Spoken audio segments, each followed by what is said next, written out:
Olá, boa noite. Eu sou o Fernando Rodrigues e este é o Poder em Foco, um programa de entrevistas em parceria editorial do SBT com o jornal digital Poder 360. Hoje, o Poder em Foco recebe o governador do Maranhão, Flávio Dino.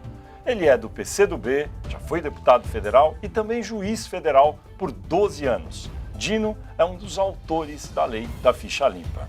Governador Flávio Dino, boa noite, muito obrigado por estar aqui. Eu começo perguntando, qual é a possibilidade, o senhor é do PCdoB, um partido de esquerda, de partidos de esquerda se unirem neste momento com vistas à eleição de 2022 e terem um único candidato a presidente? Bom, boa noite, é um grande prazer falar com você, Fernando, com todos aqueles que nos assistem. De fato, é um enorme desafio que nós já conseguimos executar em outros momentos da vida brasileira. É uma necessidade objetiva. Nós estamos conseguindo isso em alguns planos da atuação política, sobretudo no exercício legítimo e democrático da oposição no parlamento. Temos muitas conversas entre as lideranças dos partidos e eu acredito sim que é um processo em curso de distensionamento, inclusive de polêmicas pretéritas e de construção de um novo programa, de uma nova identidade, de uma visão mais prospectiva, uma visão que dialogue para o futuro, a partir, claro, dos problemas reais da população. Então, eu acho que é uma alta possibilidade que isso venha a ocorrer já em 2020 e também em 2022. Obviamente que o principal partido de oposição e de esquerda é o Partido dos Trabalhadores, o PT, que tem uma bancada ainda numerosa no Congresso.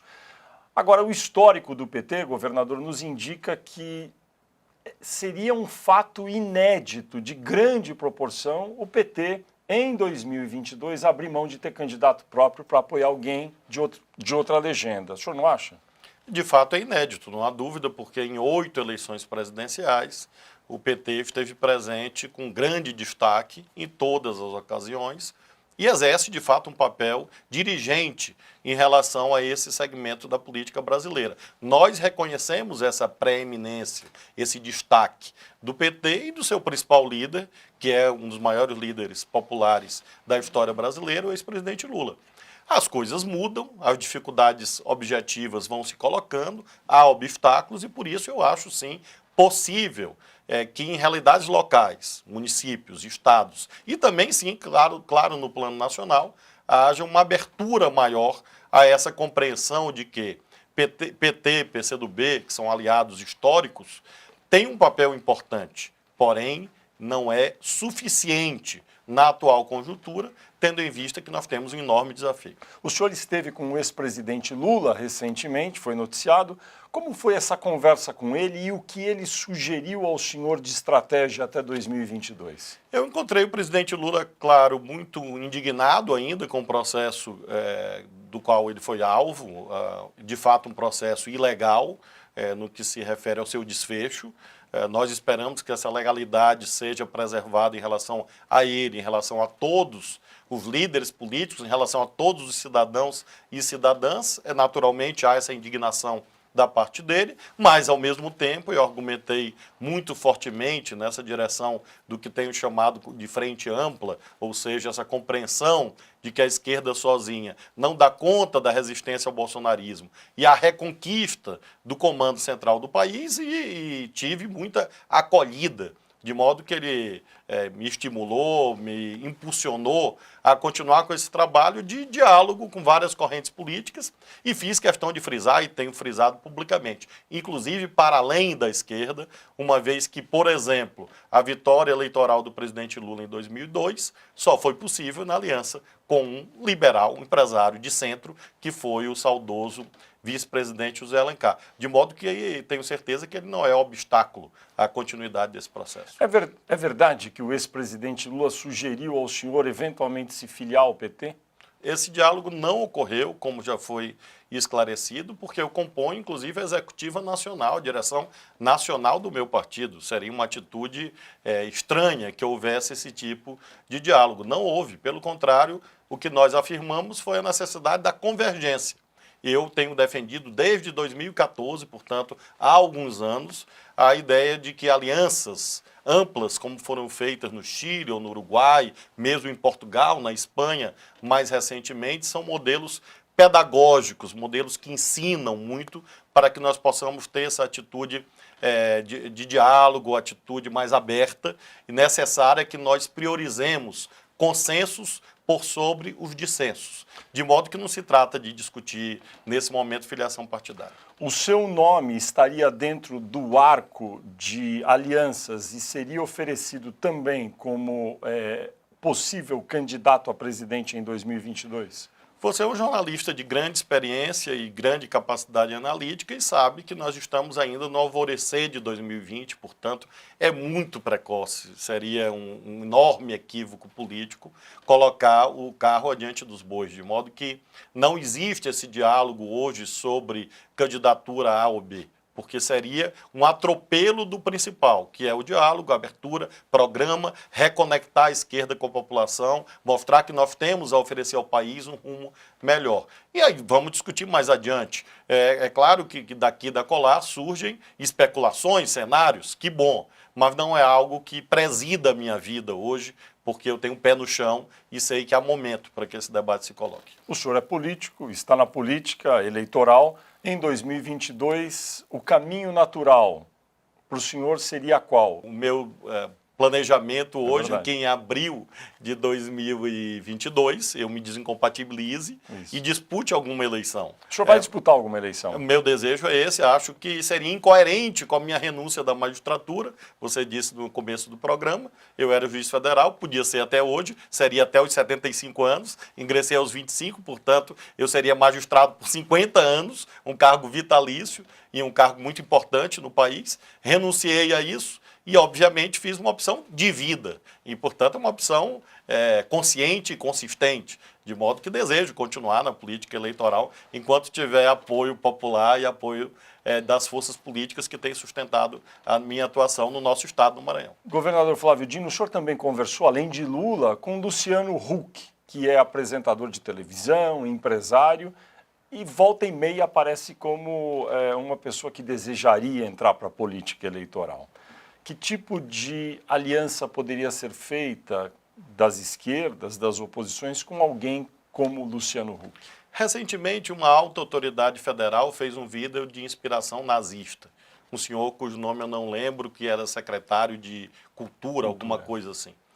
E ali se produziu uma aliança em que eu, lideranças do PT, Rodrigo Maia, Luciano Huck, todos nós protestamos contra aquilo. Mais recentemente agora, nesse episódio que ocorreu de agressões a uma jornalista da Folha de São Paulo, houve de fato também essa articulação ampla. E é isso que eu busco, o tempo inteiro compreender que alianças eleitorais têm o seu tempo. Nesse momento, esta convergência é positiva, e assim tem sido na vida brasileira. Nós da esquerda apoiamos Juscelino Kubitschek, e ele foi um presidente importante na vida brasileira. Lula se aliou com Zé Alencar. No momento mais terrível da ditadura militar, João Goulart sentou com Carlos Lacerda. Getúlio Vargas era sustentado por uma aliança que tinha a esquerda, mas que tinha o PSD, um partido centrista, centro-direita, liberal. Banqueiros foram ministros de Getúlio Vargas, banqueiros foram ministros de João Goulart. Então a vida brasileira é muito mais complexa do que caixinhas, preconceitos e rótulos. E é isso que eu tenho procurado colocar claramente, que eu prefiro que o Luciano Huck tenha, na prática, adotado posturas progressistas do que tê-lo como reacionário a mais, por exemplo, agredindo empregadas domésticas ou proferindo preconceitos, violência. Então, acho que ele ajuda. Hoje, a abordagem que ele faz de temáticas como a desigualdade social, acho que isso é valioso para o campo da esquerda. Significa dizer que o Luciano Huck é da esquerda? Claro que não. Nem ele pretende. Mas nós podemos conversar com ele, e eu tenho conversado. Ele seria um bom candidato a presidente para representar esse arco de alianças? Ele é uma pessoa que tem se colocado no campo liberal não bolsonarista e acho que tem um papel importante em relação a isto e tem polarizado, inclusive, setores do PSDB, setores da academia, economistas importantes têm se posicionado ao lado dele, portanto, ele tem a sua representatividade. É claro que o leito natural da esquerda passa por uma construção em torno do PT, que é o partido dirigente do nosso campo, e essas agremiações que tradicionalmente fazem parte no nosso campo. Porém, lembremos que nós não podemos repetir em 2022 o que tivemos em 2018, ou seja, no segundo turno, a esquerda presente e uma frente ampla contra a esquerda. Nós perdemos a eleição. Então, ou a frente ampla está ao nosso lado, ou ela está contra nós. Então, por isso que é importante dialogar com os setores liberais, como eu tenho feito, e outras lideranças, empresários, enfim, porque eles têm um papel determinante para que a gente possa não só vencer as eleições, vencer e governar. Ninguém governa sozinho. Agora, o senhor tem esse discurso, o senhor está dialogando com o ex-presidente Lula, dialoga com o apresentador e empresário Luciano Huck. Agora, em fevereiro agora, quando o PT fez aniversário, 40 anos, o ex-presidente Lula fez um discurso e foi muito crítico em relação à iniciativa de Luciano Huck entrar na política. Muito crítico. Então, a gente pode entender, hoje, seria praticamente impossível PT e Luciano Huck. Está o senhor ali no meio, conversando com ambos. O senhor enxerga que isso pode evoluir mais adiante para todo mundo ficar junto? Eu tenho convicção que isso é possível, ao menos em segundos turnos, porque nós já tivemos conjunturas parecidas. Você vai lembrar da eleição de 1989, em que no segundo turno Lula, Brizola e Covas e Ulisses estiveram juntos. E no primeiro turno havia uma confrontação até bastante acirrada. Lembremos que Lula ultrapassou Brizola por centésimos, praticamente na reta final. Então, às vezes, há essa confrontação, essa diferenciação, mas isso não pode se perenizar. Há valores maiores em jogo. Se o segundo turno em 2018 tivesse sido Alckmin e Bolsonaro, eu teria não só votado em Alckmin, eu teria feito campanha para Alckmin, porque acho que naquele momento representava uma perspectiva democrática melhor do que o Bolsonaro, mesmo que não fosse a minha. Meu candidato foi Haddad. Mas se esse hipotético segundo turno tivesse ocorrido, assim teria sido a minha atitude. E acho que esse é o certo. Eu governo o Maranhão com 16 partidos. Não só venci a eleição com 16 partidos. Eu governo o meu estado com esses 16 partidos. Do DEM, do PTB, do PR, PP, PRB, enfim, Cidadania, PDT, PSB, PT, todos juntos. E sem dissensões no que se refere ao fundamental. Mostra que é possível, sim, e outros estados também fazem isso. Agora, o que o senhor está dizendo, o senhor citou várias vezes segundo turno, a impressão que se tem quem acompanha a política é que seria muito possível, talvez, em 2022, cada um ter o seu candidato, chegar no segundo turno, daí fazer aliança. É isso que o senhor está dizendo? Eu acho que esse é um caminho normal no sistema eleitoral em que há 2 turnos. Claro. Então, nós convergimos em primeiros turnos, nos primeiros turnos, com aqueles com os quais nós temos uma maior afinidade programática, afinidade de história, de trajetória, e segundo turno você busca entre aqueles que ficarem, aqueles com os quais você tem mais diálogo. E esse é o desafio da esquerda, estar no segundo turno, eu creio que nós estaremos, mas, ao mesmo tempo, ter capacidade de, em estando lá, atrair apoios. Agora, possivelmente, então, muito difícil fazer essa aliança já no primeiro turno, né, então? Nós temos uma aliança prática, concreta, no dia a dia, e acho que isso é muito valioso. Nós temos evitado retrocessos, por exemplo, o presidente da Câmara, Rodrigo Maia, o presidente do Senado, Davi Alcolumbre, que não são da esquerda, mas tem tido um papel importante na proteção, por exemplo, da federação, do federalismo, porque, infelizmente, há uma atitude de muita confrontação contra os governadores, de um modo geral, não só o de oposição ou da esquerda. Então, eles têm tido, o Congresso tem tido esse apoio. Então, essa capacidade de diálogo sempre fez parte da vida brasileira, e é isso que nós estamos buscando. Mas o mais plausível é que cada um tem o seu candidato no primeiro turno para daí convergir no segundo. Vamos ver, Fernando, porque também está cedo, né? Vamos produzir a maior convergência possível no primeiro turno, e acho que nós estamos caminhando bem, muito bem, eu acho. Melhor agora do que em 18, na minha avaliação. E depois vamos ver quem é possível atrair para uma perspectiva que não seja extremista, uma perspectiva que seja de mediação nacional, um projeto nacional que albergue, inclusive, diferentes visões e que faça também concessões. Nós, da esquerda, não podemos impor o nosso ideário. Nós temos que, obviamente, construir o máximo quanto possível as condições para executar o nosso programa. Mas nós temos que respeitar a legitimidade de outros setores sociais também. Governador Flávio Dino, o senhor citou 2018. A esquerda perdeu no segundo turno para Bolsonaro. Quais foram as razões pelas quais houve a derrota das esquerdas e uma parte do centro para a candidatura a Bolsonaro? Sobretudo a crise econômica que ocorreu a partir de 2013, muito agudamente.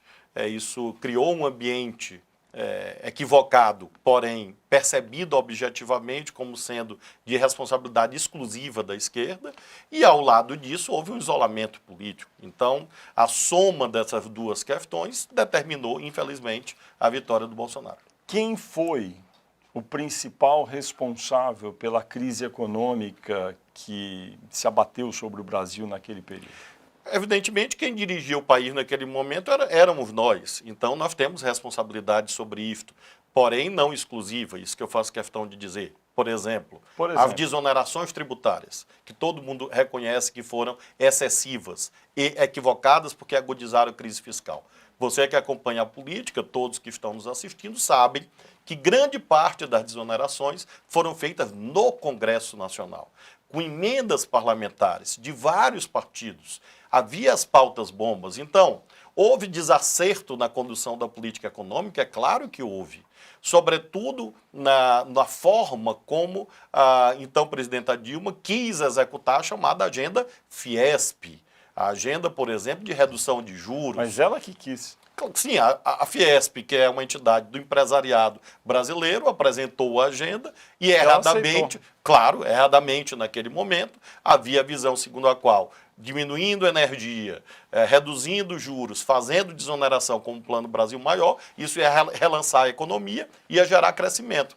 O crescimento teria vindo, só que até que viesse, no meio do caminho, houve a agudização da crise política e o impeachment. Quer dizer, não houve condições para mais adiante corrigir os rumos. Então houve, de fato, excessos fiscais naquele momento, se produziu uma crise fiscal, objetivamente isso diminuiu o crescimento econômico, gerou desemprego, nós perdemos a eleição tivemos impeachment, depois perdemos a eleição de 2018, vencemos 2014 já nesse quadro com muita dificuldade, mas vencemos com a presidenta Dilma e depois, infelizmente, não houve condições políticas em razão exatamente daquele momento do crescimento do desemprego. Então, isso que chamam de autocrítica, às vezes com uma visão muito de autoflagelação, eu faço na prática. Ao governar o meu estado, eu mostro compromisso com a responsabilidade fiscal. Naquele momento, houve uma ideia de uma nova matriz econômica que, infelizmente, acabou sendo mal balanceada, mal graduada no tempo, e ela foi atropelada pela crise política e pelo golpismo que levou a um impeachment inconstitucional.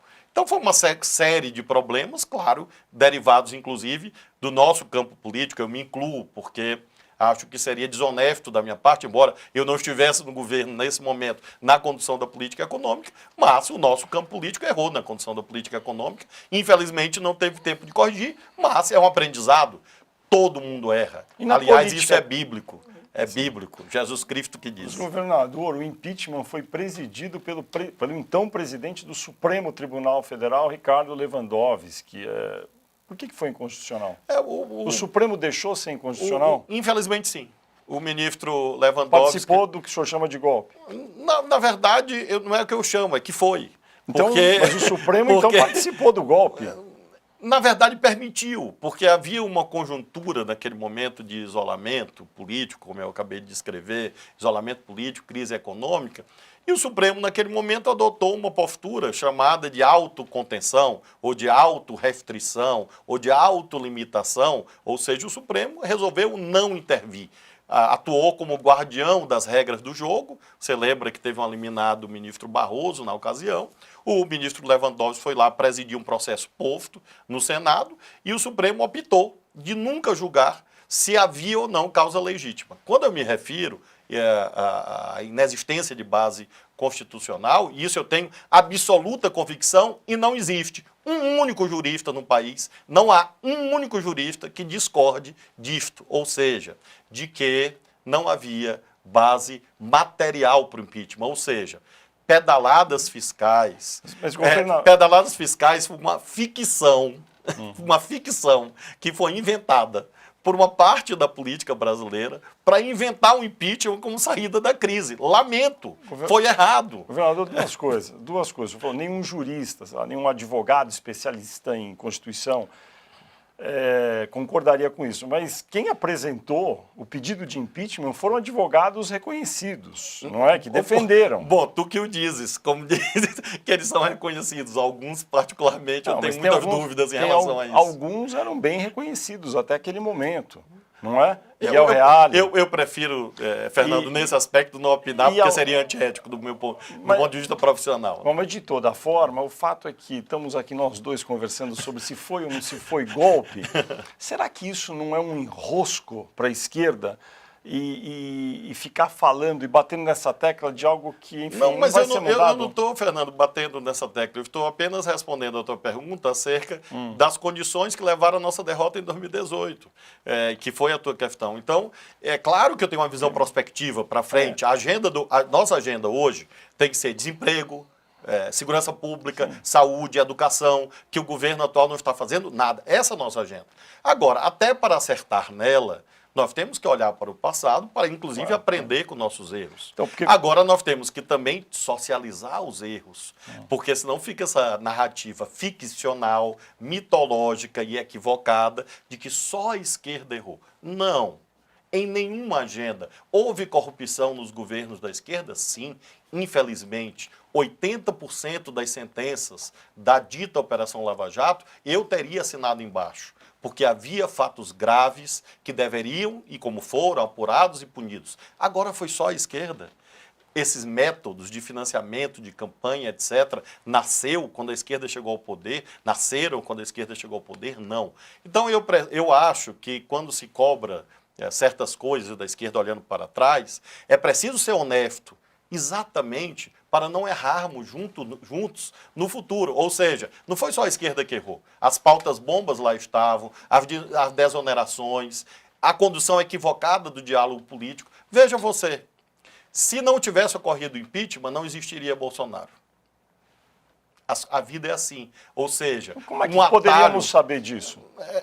É a base histórica da política brasileira. O senhor acha que se não tivesse havido impeachment, Dilma Rousseff ficaria até o final, não teria disputado o cargo de senador em Minas Gerais e perdido no próprio estado, e Bolsonaro não teria sido eleito? Claro, porque a nova república, o arranjo da nova república, teria continuado de pé.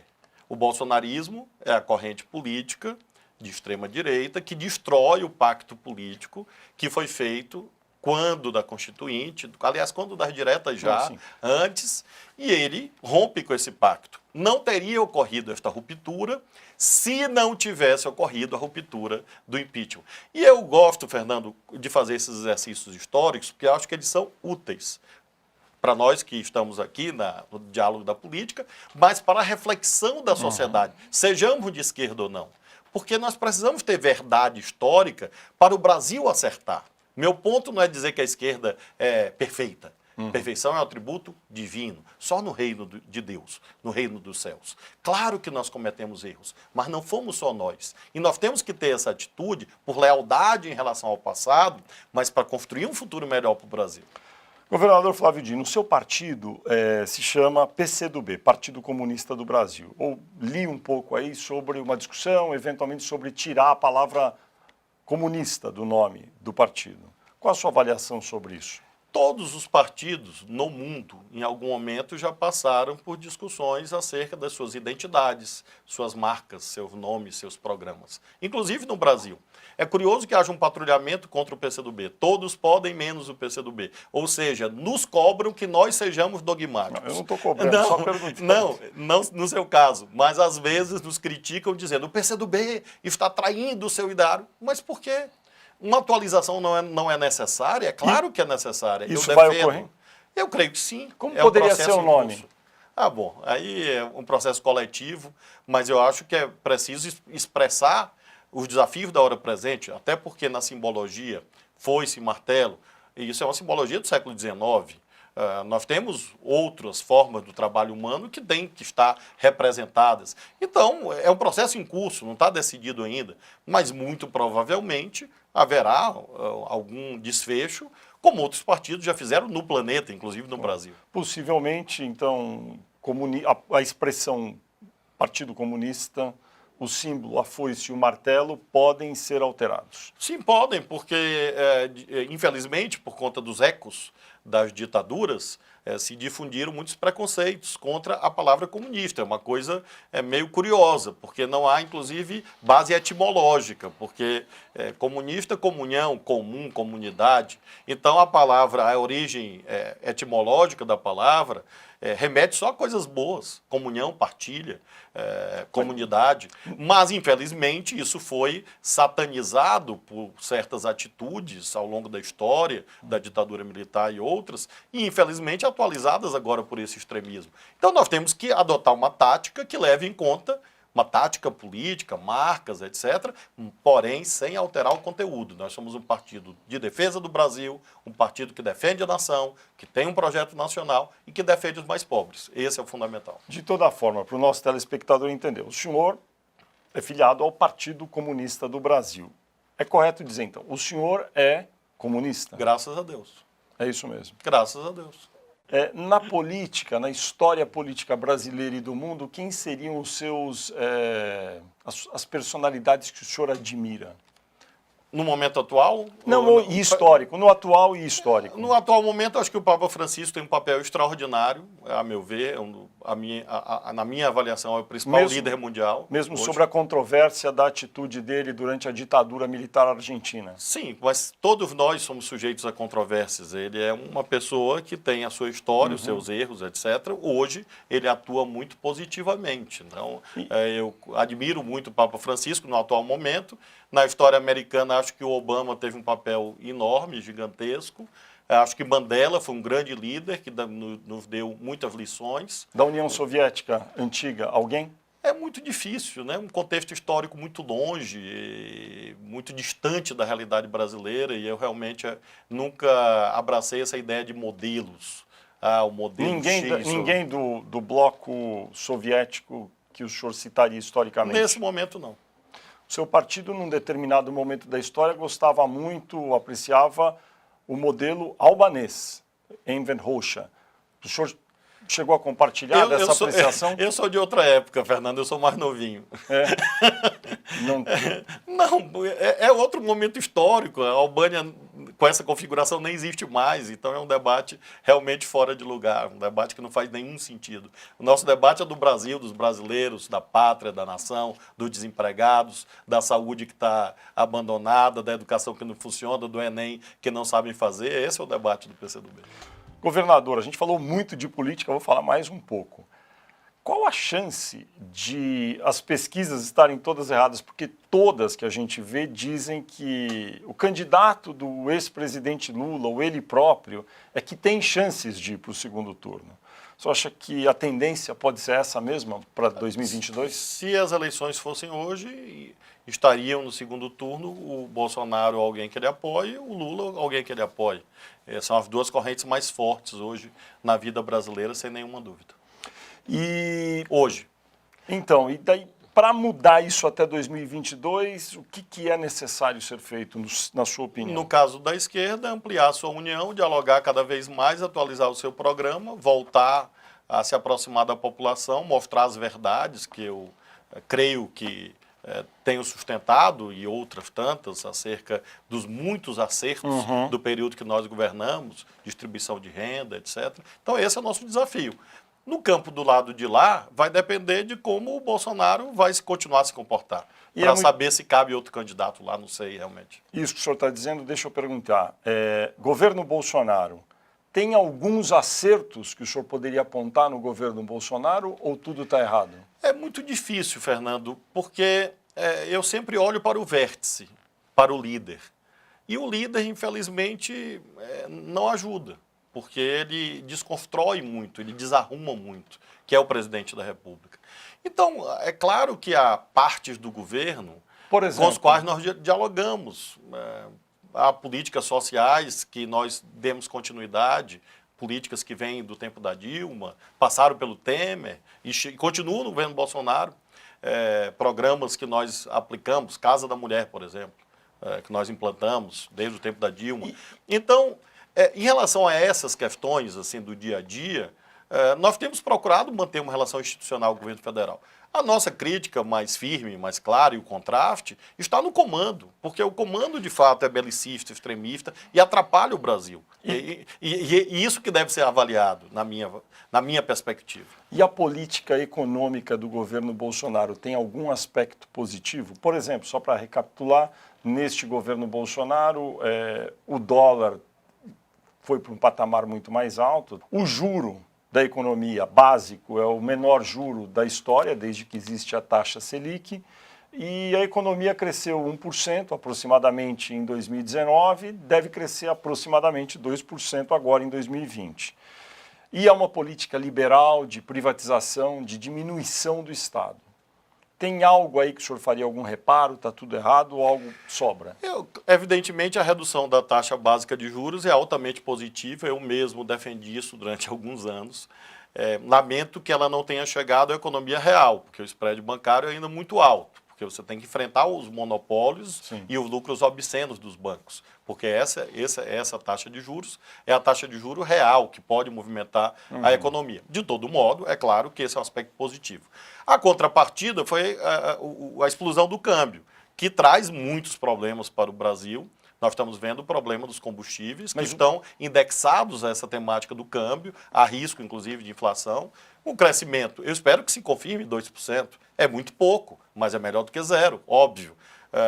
Mas ainda é um crescimento muito tênue. E aí você teria que retomar certas visões que a ideologia de Chicago não deixa. Então eu teria, sim, reparos. Eu acho que tinha que ser uma política menos ideológica, de mais resultados, para garantir que ela pudesse produzir crescimento mais robusto para o Brasil. O senhor mencionou o câmbio, a taxa de câmbio real-dólar. O senhor aconselharia num governo, em outro governo, a ter algum tipo de controle para que o câmbio não flutuasse tanto como agora? Controle nos termos de estabelecimento, de tabelas por lei, etc., é claro que não. Mas então como é que vai segurar o câmbio? Pelos instrumentos de política monetária, que cabem ao Banco Central e ao Ministério da Economia utilizar. Por exemplo, nós temos, neste momento, ainda um estoque de reservas internacionais bastante significativo, feito no período Lula e Dilma. E tem sido usado pela equipe econômica, você sabe disso, que nos últimos meses a equipe econômica atual tem usado reservas internacionais para tentar evitar que o câmbio vá para uma relação ainda mais desfavorável a certas temáticas que eu abordei. Então você tem instrumentos, sim.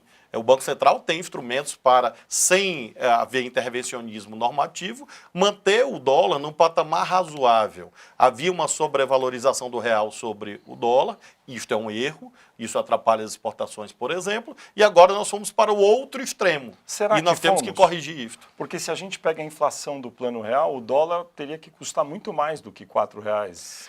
Na verdade, você tem que olhar a economia de hoje, o efeito desse câmbio sobre a economia de hoje.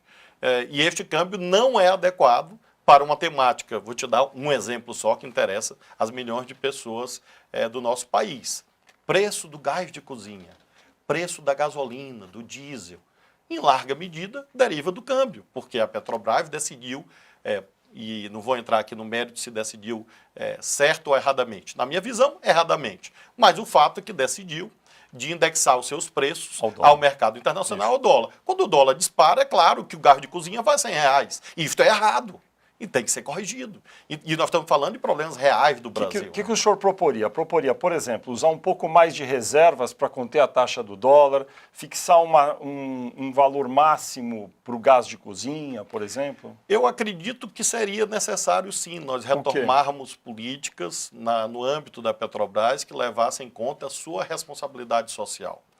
Alguém vai dizer subsídio, subvenção, mas claro, pode ter subsídio para beneficiar os empresários, os bancos, e não pode para beneficiar donas de casa? Que cânone econômico é este? Então, nós temos que corrigir isto. Então, porque é obsceno que haja um gás de cozinha a R$100. A gasolina aumentou o preço também, acima da inflação, o dobro da inflação, por conta dessa política. Então, algum tipo de modulação na Petrobras, sim, deve ter subsídio, subvenção, controle, sim é necessário, porque nós temos pessoas. E a economia que não serve às pessoas, de fato, não é uma gestão correta. E no caso do dólar, o Banco Central deveria ser mais arrojado, agressivo, Sem usando dúvida. reservas para Inclusive, segurar. se fosse necessário, usando reservas, não só para segurar um câmbio numa relação mais favorável, mas também para relançar o desenvolvimento. Nós precisamos, por exemplo, de fundos. Só o investimento privado não vai carregar o Brasil. Nunca carregou. Aliás, nunca carregou país nenhum do planeta, nem os de capitalismo avançado.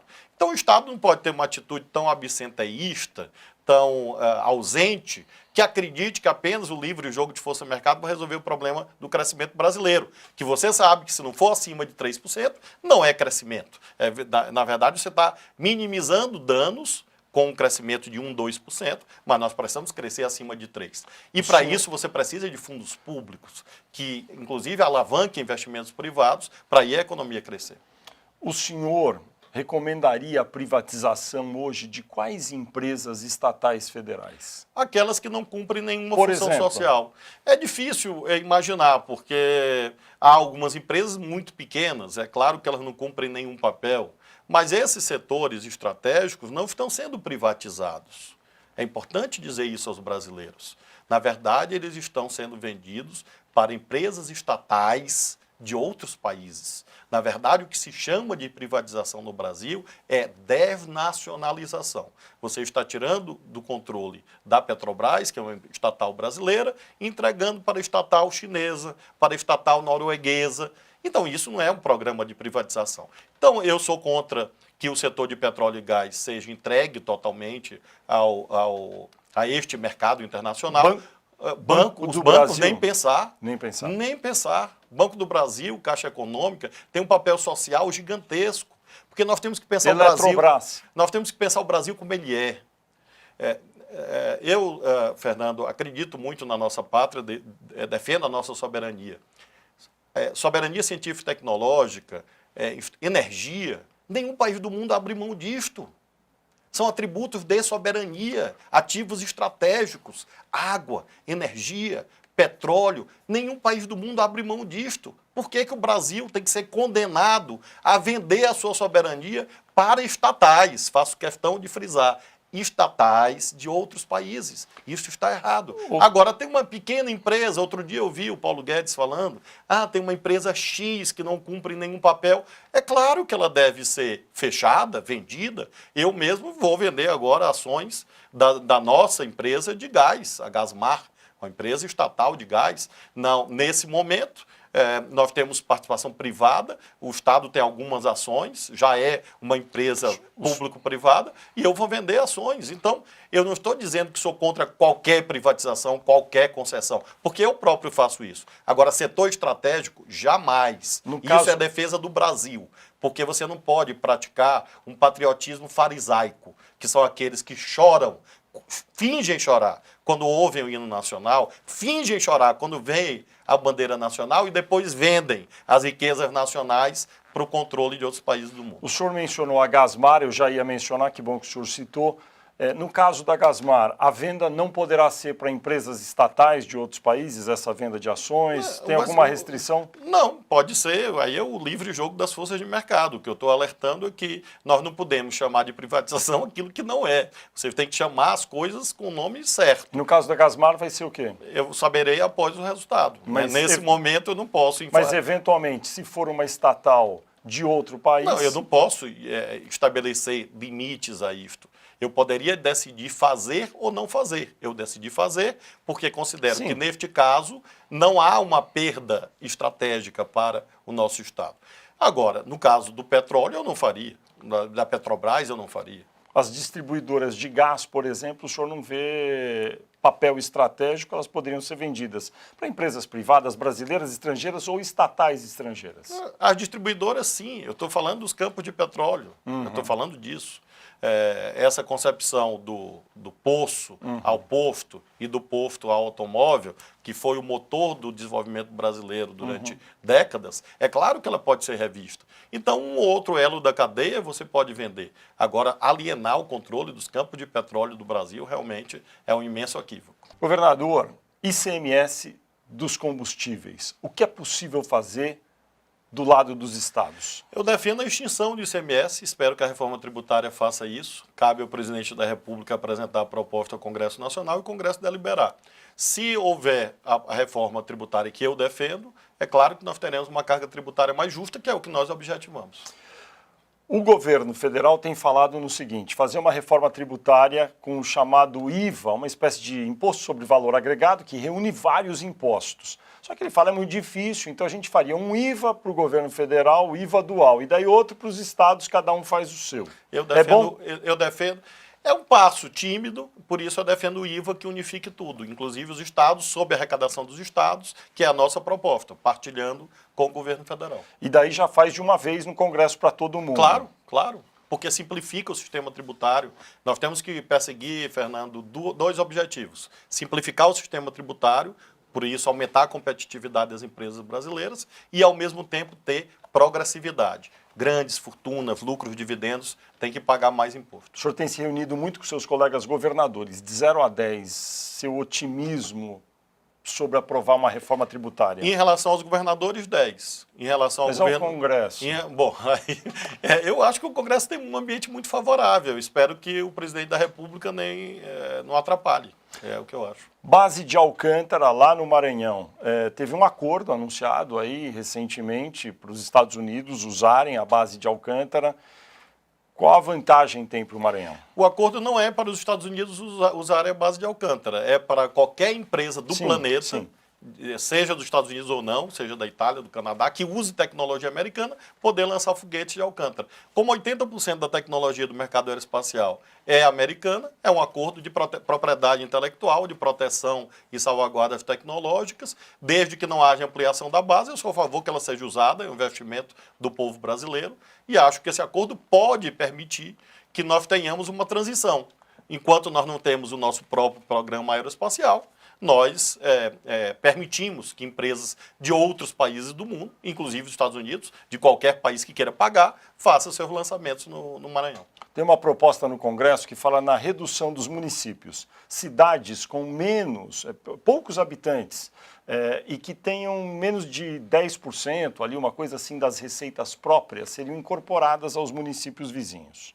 É bom isso? Isso concentra a renda na mão de poucos. Eu não vejo necessidade, sentido nisso, embora sejam atingidos mais fortemente municípios do sul do país. Isso. Muita gente pensa que é do norte ou do nordeste. Não, é basicamente do sul do país. Mas eu acho que é uma medida de descentralização e acho que é um tema realmente muito pequeno na agenda brasileira. Realmente eu não traria isso para o debate, porque a economia é mínima e muita confusão, é falta de foco naquilo que é principal.